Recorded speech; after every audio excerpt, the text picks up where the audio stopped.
Bapak, Ibu, Saudara-saudariku yang terkasih dalam Tuhan kita Yesus Kristus, selamat pagi. Selamat berjumpa kembali dalam permenungan kita pada hari ini, Sabtu 26 Desember 2020. Ia adalah pesta Santo Stefanus Martir pertama. Kita akan merenungkan dari Injil Matius pasal 10 ayat 17 sampai 22. Kita buka dengan tanda kemenangan Kristus dalam nama Bapa dan Putra dan Roh Kudus. Amin. Pada waktu mengutus murid-muridnya, Yesus berkata, "Waspadalah terhadap semua orang, sebab ada yang akan menyerahkan kamu kepada majelis agama, dan mereka akan menyesah kamu di rumah ibadatnya.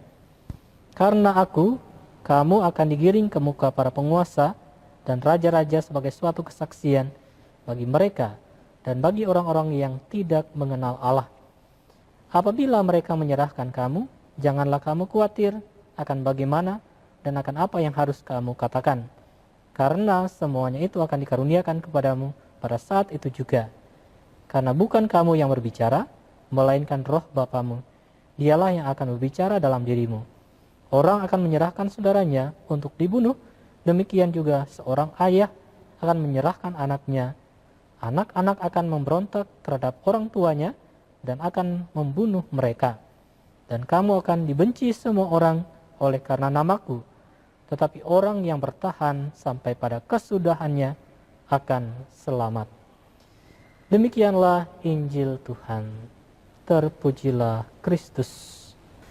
Bapak, Ibu, Saudara-saudariku yang terkasih dalam Tuhan kita Yesus Kristus, hari ini kita merayakan pesta Santo Stefanus Martir pertama. Suasana perayaan yang berbeda dengan hari kemarin, yang penuh sukacita dan kegembiraan karena kelahiran Yesus Kristus. Suasana kemartiran karena peristiwa iman pembunuhan diakon Stefanus.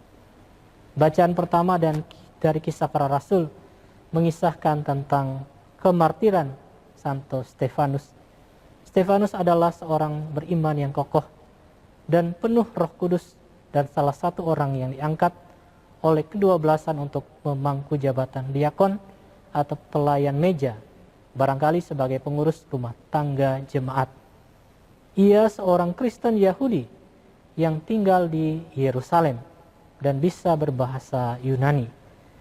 Ia pandai berpolemik dan sangat radikal dalam pandangannya mengenai tradisi-tradisi dan lembaga-lembaga Yahudi. Ketika berada di hadapan Sanhedrin, ia dengan tegas membantah semua tuduhan kaum Farisi dan membela karya misionernya di antara orang-orang Yahudi.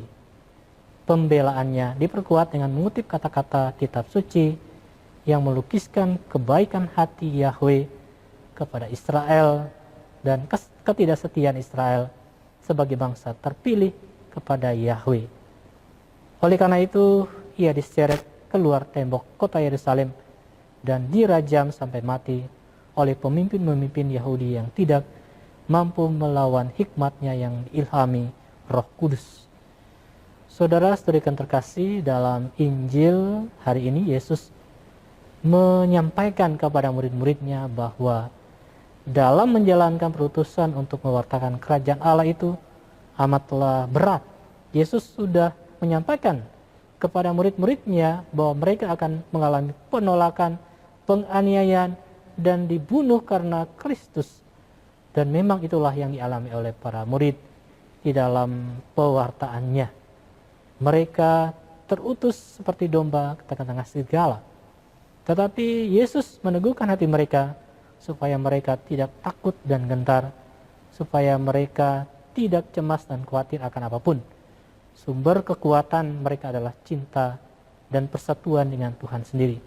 Bahwa Tuhan menyertai dan memberikan kuasa. Tuhan mengutus Roh-Nya kepada mereka sehingga mereka mampu berkata-kata untuk pembelaan dan mampu bertahan sampai pada kesudahannya karena pengharapan akan keselamatan di dalam Tuhan.